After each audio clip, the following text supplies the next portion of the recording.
pleasure of meeting Dr. Anderson last year when he came to speak to us about humor in the workplace. And I was so impressed that when we started this conference, I suggested his name. I have no idea if that's the reason.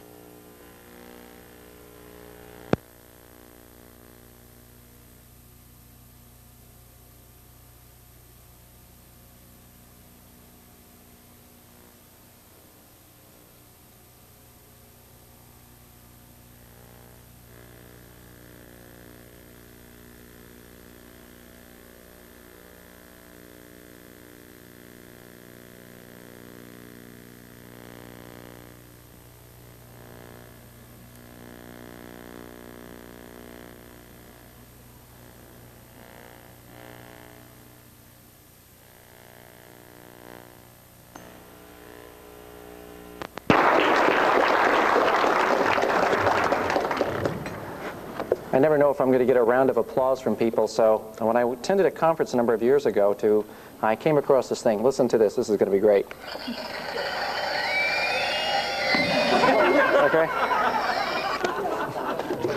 Bring that just in case. And any of my material bombs for you tonight. Similar to a good meal, I've organized my speech to you this evening in 3 parts: an appetizer, an entree, and a dessert. First, the appetizer. College presidents, as well as politicians, business executives, the media, teachers, and many others are under strong pressure today to be politically correct, to not offend anyone in how they refer to a particular interest group. I have attempted to lampoon this growing trend by starting speeches and presentations with a politically correct introduction. Respected educators attending the Beyond the Formula conference, people of color, the colorblind, colorful people. People of height, the vertically constrained. People of hair, the follically challenged. People who are having a bad hair day. Hairy people, those who split hairs, those neither here nor there. The optically challenged. The temporarily sighted, the insightful, the out of sight. The young at heart, the chronologically gifted. The calorically challenged. By the way, all these terms have been used. People of sex, the sexually disinclined. The oversexed, sexy people, sexist pigs, sexual harassers, cybersexers, sextons. The sobriety challenged. Members of AA, AAA, the US of A. The unemployed, the involuntarily leisured. The underemployed, the temporarily employed, the overemployed. The differently optioned, people with options, people with stock options, optional people. Those who enjoy PBS, those who suffer from PMS. The homeless, the homely, the homeboys, those with World Wide Web homepages. The temporarily housed at home, and God save us, the permanently housed at home. Good evening. Now for your entree. Your main dish will feature 3 different food for thought topics. The 7 benefits of using classroom humor, 3 potential drawbacks or reasons why people resist, and I'm going to give you 12 practical suggestions to add more laughter to your learning. Add to your growing list of oxymorons, laughter and learning. For a long time, humor has been viewed as both a hindrance and an advantage to classroom teaching and learning. Especially in the K through 12 classroom, humor is often seen as a disruptive influence. However, I feel strongly that appropriate humor can be infused or infiltrated into any academic setting to facilitate student learning. Dr. Richard Shade, in his excellent book, License to Laugh, Humor in the Classroom, points out that appropriate and frequent classroom humor may, 1, reduce learning anxiety, especially test anxiety. 2, liberate thinking, especially enhancing creative and divergent thinking. 3, lead to higher retention of material. 4, increase student attentiveness and interest. 5, develop student-teacher rapport. 6, provide a relief from boredom, especially with today's students. And 7, make students' learning more enjoyable. Some brief comments on some of these key points. The use of humor during teaching may reduce the stress surrounding learning experiences helping allay tensions and fears and thus improving student learning. Incorporating humor into an educational session can also stimulate communication by breaking down barriers with students, by making people feel good and closer to one another. Establishing humor in the learning environment allows for a non-threatening atmosphere, permitting expression and exchange of ideas. And with my experience, students are more likely to ask questions. Classroom laughter can enhance group cohesiveness and problem-solving abilities. When humor is an integral part of the teaching-learning process, a caring and trusting environment is usually created with the instructor. Learners have permission not to be perfect, and mistakes are tolerated, directly fostering student participation in the learning process. In this accepting and caring milieu, there is freedom to explore and try new options, thus leading to additional critical thinking skills. Dr. Shade points out three major deterrents to the effective use of humor in educational endeavors. Why don't we use more humor in the classroom? First, the misuse or non-productive use of humor. Many scholars argue that unrelated humor distracts the student from course content, thereby making it less likely for material to be learned in the first place.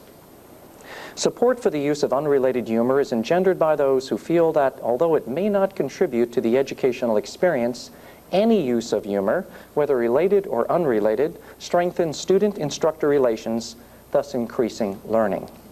I would recommend that most classroom humor be related to course content, since such integrated humor with your lecture material may assist students in learning a new concept as well as lead to the superior retention of the material.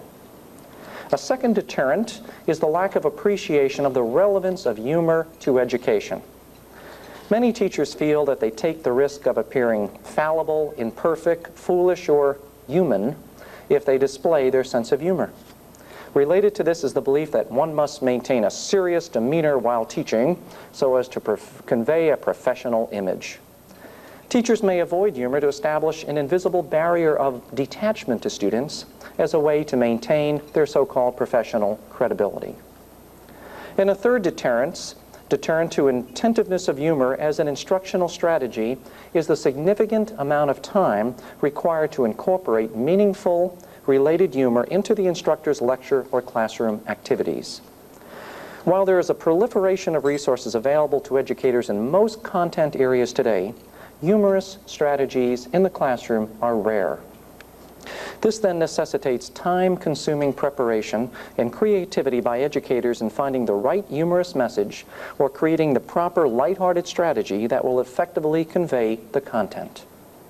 Of course, this last deterrent addresses planned or structured humor.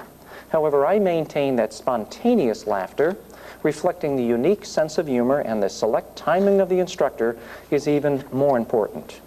Spontaneous humor doesn't require a heavy commitment of prep time, but simply occurs naturally at the appropriate time and place in class. I would assume that 75% of my humor in the classroom is spontaneous and 25% is actually structured into my lectures. Based upon my experience using humor in the classroom for the past 20 years, I offer you a dozen practical suggestions to add more mirth to your material.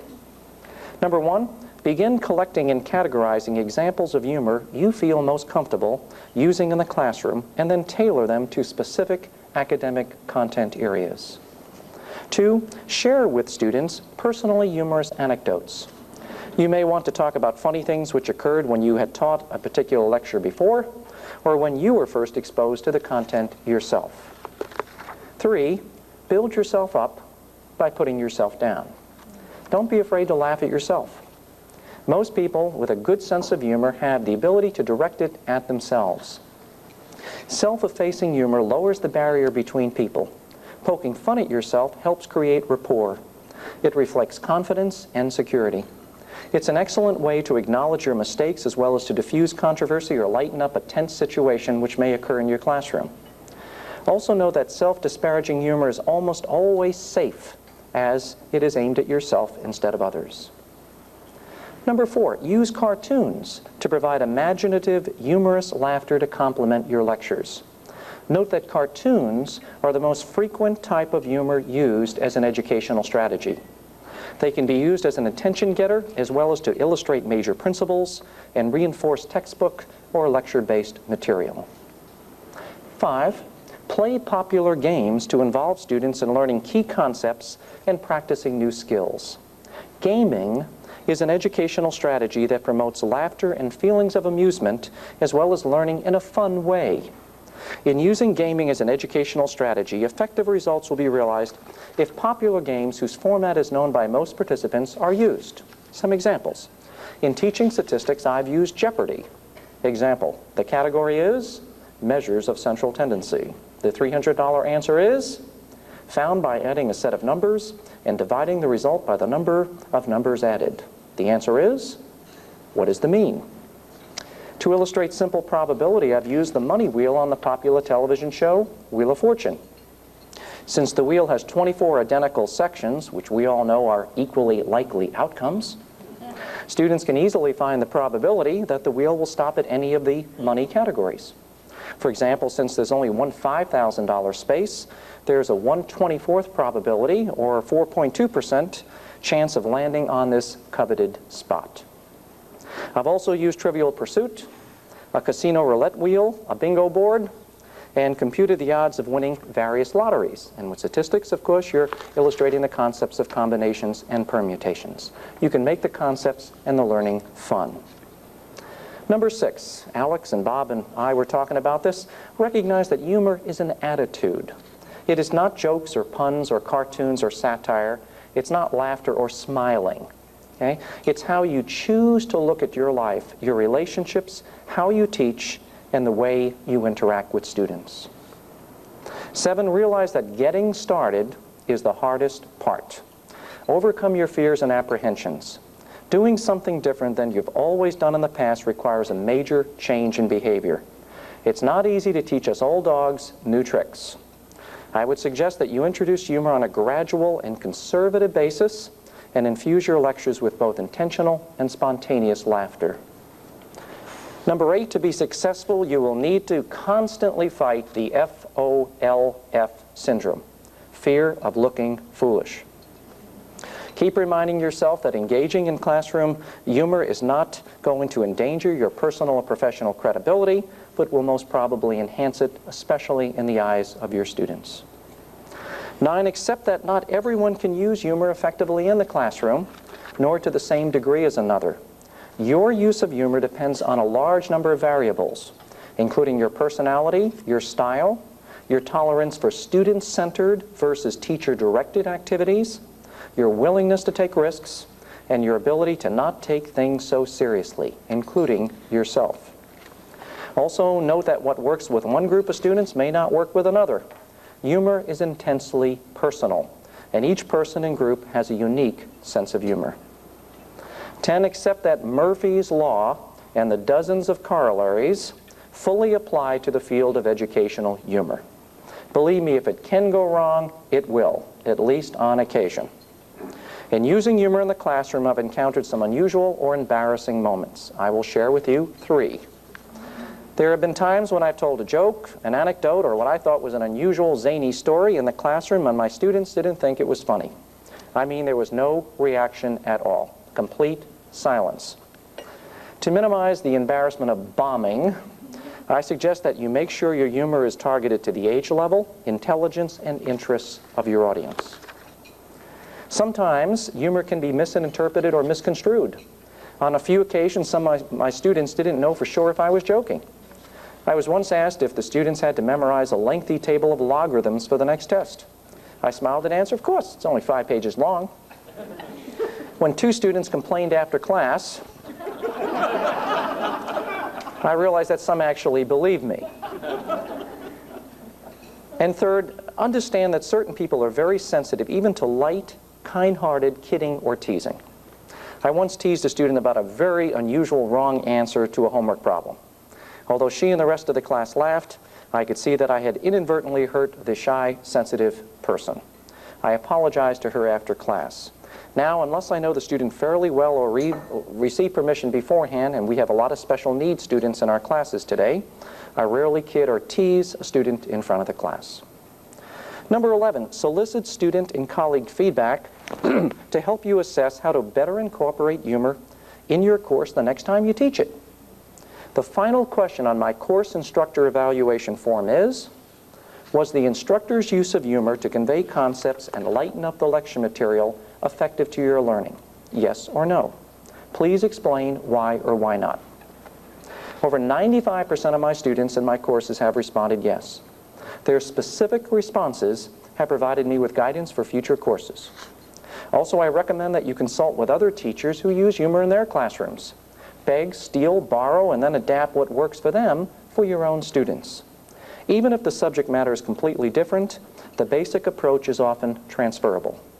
I have picked up many useful techniques and ideas from chatting with instructors from many different areas. And finally, my number 12 for you, practical suggestions to bring more humor into your classroom and your life. To add to your repertoire of both planned and spontaneous humor in both your professional and personal life, I strongly recommend that you be on the outlook for humor at all times. Where has all the laughter gone? Did you know that the average preschooler laughs some 400 times a day? Whereas the average adult laughs a paltry 15 times a day. Most people don't even accept the fact that you laugh 15 times a day. I would suggest that you look for humor in all the light places. Steve Allen once said, "Nothing is quite as funny as the unintended humor of reality." Sister Ann Bryan Smolin, a good colleague and a humorist who lives in Albany, tells a story about touring a Catholic grade school with its principal. Afterward, they went to the cafeteria for lunch. Pushing their trays down the line, she noticed a sign above the rolls, "Take one, God is watching." At the end of the line, she spotted a handwritten sign above the desserts, "Take as much pie as you want, God is watching the rolls."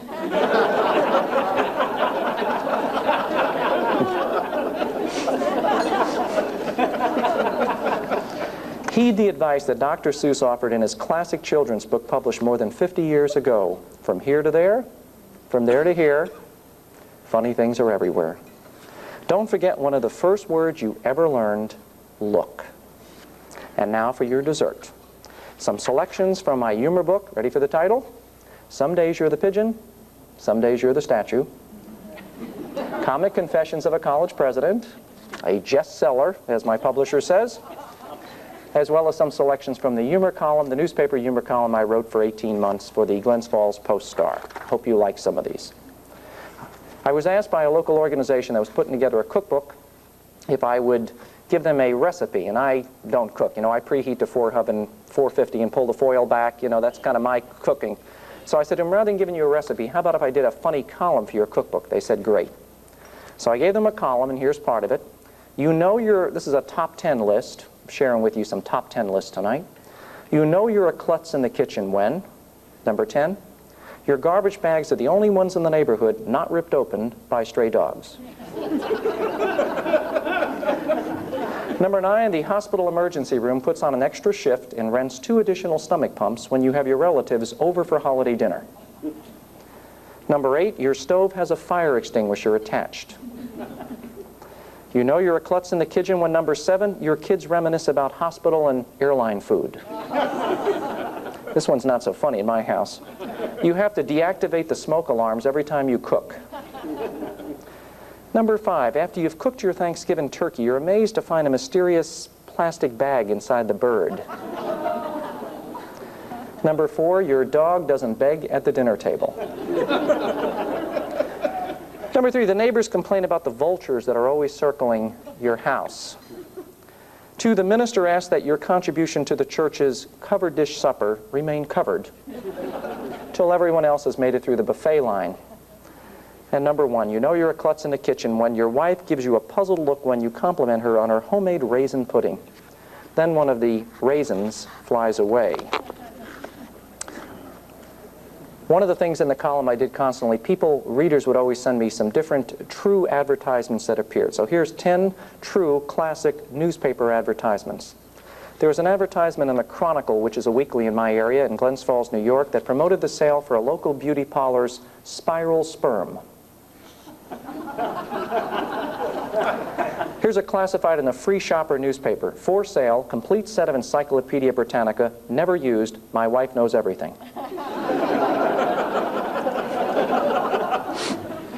This one appeared in the Norwich, Connecticut Peddler. Chainsaw for sale. Runs terrible, cuts crooked, excellent loaner saw. No one borrows it twice, always promptly returned. Here's a job ad in the York, Pennsylvania Daily Record. Now, this is the way we use humor, by the way, in the advertisements that my college puts out sometimes, even on national positions. Attention. We say that we want people that have a good sense of humor and know how to take themselves lightly, and we've done this in 2 major dean positions that have just been advertised in the past 4 or 5 months. But here's a job ad in the York, Pennsylvania Daily Record. Attention. Good hours, excellent pay, fun place to work, paid training, mean boss. Oh well, 4 out of 5 isn't bad. Here's my favorite one. You ever heard of Kelly Tires? Came from Cumberland, Maryland, and at one time there was a huge Kelly Springfield tire plant there that has since closed up. Like many of the plants have closed up. The Cumberland Times once ran a classified advertisement for the Kelly Springfield Tire Company, which stated that, quote, person hired must be able to take night shift on occasion.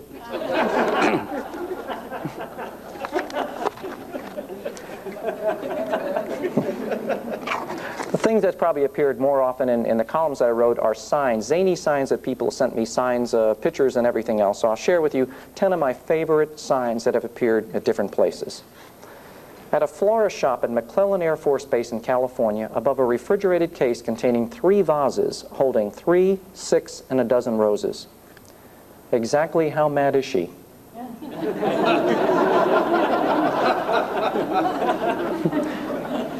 It was about 4 months ago. I was leaving the campus. It was 5:30. Called my wife up. I'm going to go right by a Hannaford, a Shop and Save, a huge one of these stores that we have in the area. I wanted to know if we need anything. We have 2 kids who are always out of milk, you know. And I could tell in the background, I could hear my 2 sons, Brett and Sean, screaming in the background. And I could hear my wife fighting with them. And I said, worst time to call I could have called, right? She said, yeah, we need milk, get some bread, you know, we'll get home. So I said, okay, so I'm going there to get the milk, and you know how the supermarkets do it. You have to go through everything to get to the stuff, right? So I'm going by, and I see all the refrigerated cases with all the flowers. I said, listen, Mary's had a real bad day. And we picked some flowers up, you know, along with the bread and milk, whatever. So I'm looking at the prices and trying to find the prices. And out of the corner of my eye, I noticed that there's a gentleman standing there about 3 feet away from me, too. Without even looking up, he said, what'd you do?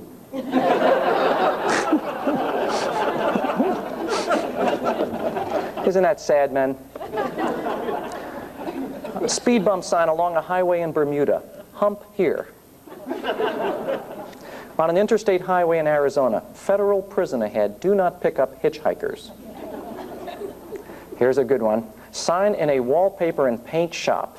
Husbands choosing colors must have a note from their wives. In a plumbing store window in Stark, Florida, the best place in town to take a leak. In a divorce lawyer's office, I still miss my ex-husband, but my aim is getting better.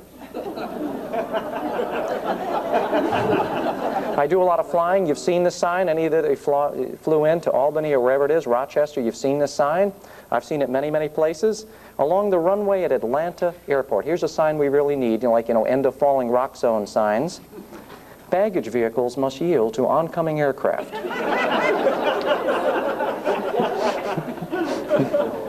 On the front lawn of a church, love thy neighbor.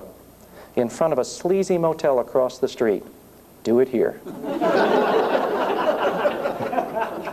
In a psychiatrist's office, amnesia patients must pay in advance. And I haven't come across a better one than this one. Another church sign on the front lawn of a church, one of those big steel and concrete glass signs. Sunday worship services, 9 o'clock, Jesus walks on water. 11 o'clock, searching for Jesus.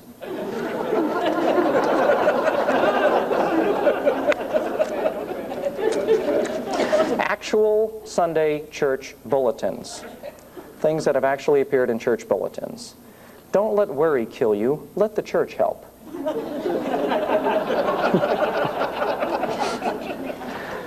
A bean supper will be held on Tuesday evening in the church hall. Music will follow. The Ladies' Literary Society meets Wednesday. Mrs. Johnson will sing, "Put Me in My Little Bed," accompanied by the pastor.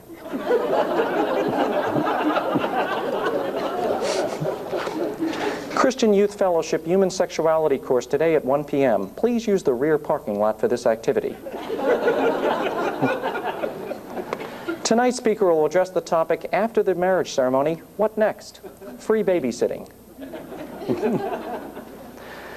At January 21st at 7 a.m., Methodist women will unite with Methodist men at breakfast, to be followed by prayer and a self-denial service.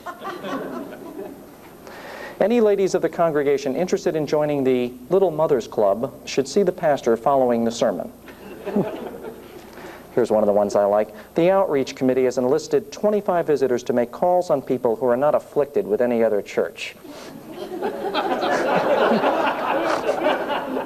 And here's the best one, the best Sunday Church Bulletin ones of the dozens I've received. Tonight's sermon is What is Hell? Come early and listen to your choir practice.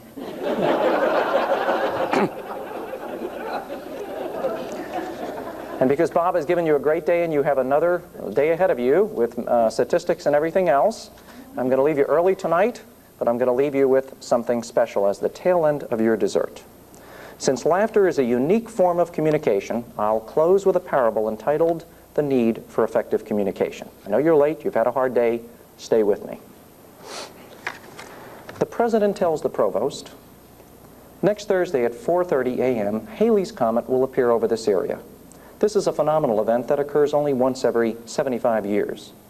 Call the deans and have them assemble the students on the athletic field. If it rains, cancel the observation and have the classes meet in the field house to see a film about the comet. The provost tells the deans, by order of the president, next Thursday at 4:30 a.m., Halley's Comet will appear over the athletic field. If it rains, cancel the event and report to the field house, where your classes will be shown films, a phenomenal event which only occurs once every 75 years. The deans tell the chairman, by order of the phenomenal president, at 4:30 a.m. next Thursday, Halley's Comet will appear in our field house. In case of rain over the athletic field, the president will give another order, something which happens only once every 75 years. The chairman tell the faculty, next Thursday at 4:30 a.m., the president will appear in the field house with Halley's Comet, something which happens only once every 75 years. If it rains, the president will cancel the comet and order us out to our phenomenal athletic field.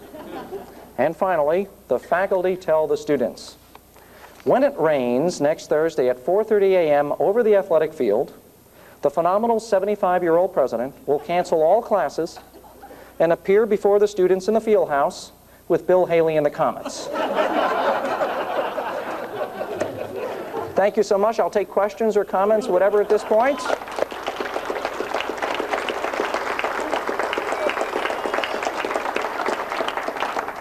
Also, because Bob's done a hard job with this, and I don't ever want him to lose his sense of humor, especially hopefully we want to do the conference again next year. Bob, I'm going to give you a genuine sense of humor doll to keep that you can keep at all times. So that you're never without your sense of humor. Before I let you get back to more coffee or dessert or whatever like that, I'll take any questions or comments or anything you might have on at least the serious part of my talk tonight about humor in the classroom or anything else. Like a classroom, right? Yes? We have a wide range of ages in students these days. Mm-hmm. Older students, younger students. Which ones do you find are laugh most easily? Older students. Is that right? In my classrooms, anyway.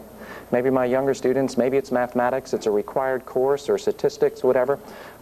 Maybe my humor matches more toward the older students' humor, and maybe I don't relate as much to younger students today in terms of what's funny or anything else, but I usually find the older students are more attentive listeners, and therefore they're much more likely to laugh or get some of the stuff I do. Very honestly, many of the students are not with me. You know, they're not there. They're either bored or inattentive and probably not listening, and I could even make the greatest joke in the world, but I find the older students more motivated, more likely to laugh or to get a point I'm trying to do, and definitely the older students in general. Mm-hmm. And I do have a mixture in many of my classes too. You had another hand? Yes, you said to integrate Mm-hmm. humor into the content. And I find it hard to do in math. What's your favorite math joke? I don't really tell jokes. Yeah, I don't really tell that. Yeah. No, I really don't tell jokes in the classroom. I try to, again, use different concepts and material and cartoons and games to kind of bring material for life.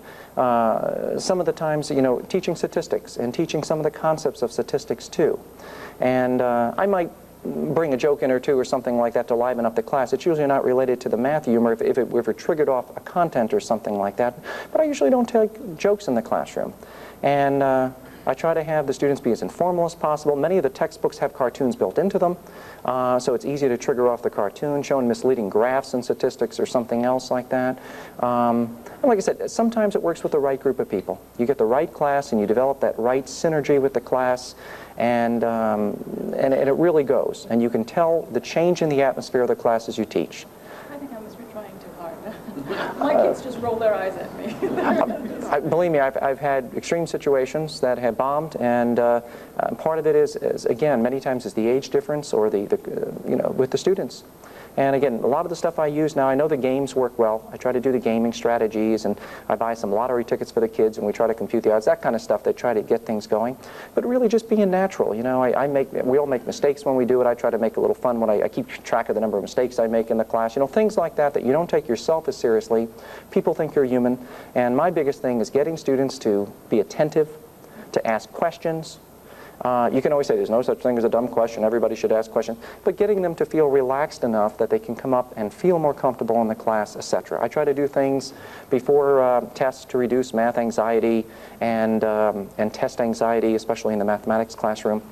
At least the students seem to appear that it works. And like I said, I have some people that fill out the evaluation saying this is all a waste, and why is the instructor trying to do this, whatever it might be. But in general, I think it's well received. It is hard work, though. That's the thing I want to do. I've taught I try to teach math almost every semester, or statistics. And very honestly, it's easy to go in. This is almost the same concept I made when I spoke here last year. Humor in the workplace. It's easy to do things the way you've always done it. To put out a standard memo, standard minutes, teach a course the way it is.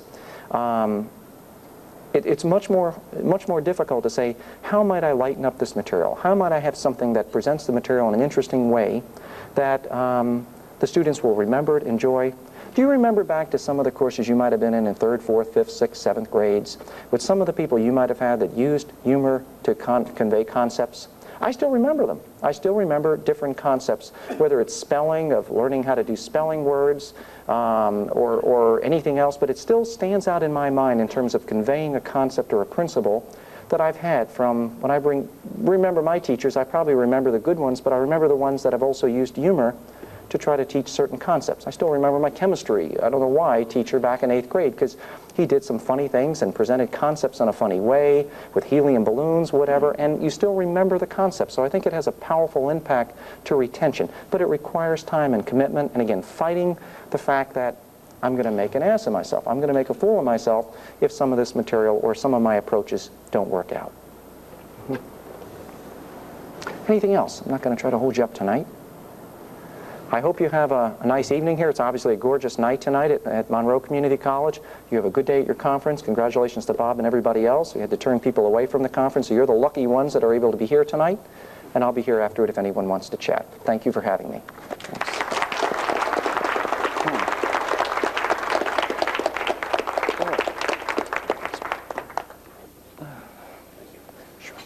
Thank you again, Dr. Anderson, and Maria.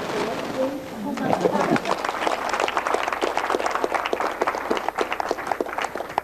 students usually know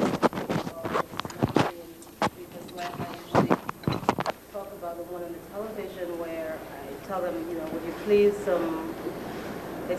your television is not working because of lack of snacker. You know that, and the students are looking at me. And the television show is that the person went into the TV person called, the homeowner called the TV repair, and he said, well, you're not having any television show because you're lacking snacks. I looked in all your cabinets and there are no snacks in there. You're suffering from lack of snacker. And he said, you're telling me that if I had some snacks in here, my TV would be working? And then he said, that would be $80, and I have a good mind plugging it in for you. Okay, well, Now, as Dr. Anderson said, you could ask any other question. This is the end of our program for tonight. We would like for you, if you do need rides to your hotel, you could meet Bob. We have everything lined up. That's humor. That's humor. No, it's not. I have a backup plan. He has a very big Unplanned. car. Humor. Limousine. No, I have it covered. So if you need a limousine ride or... No. Limousine. It's getting better, Bob. Limousine ride, you see Sonia. And we start tomorrow at 8:30, same place, coffee, and whatever you had this morning will still be there. Great, that's Just we freeze it and microwave it. No, we will have fresh things. Once again, thank you for coming, and we hope you've had a good time. Very good.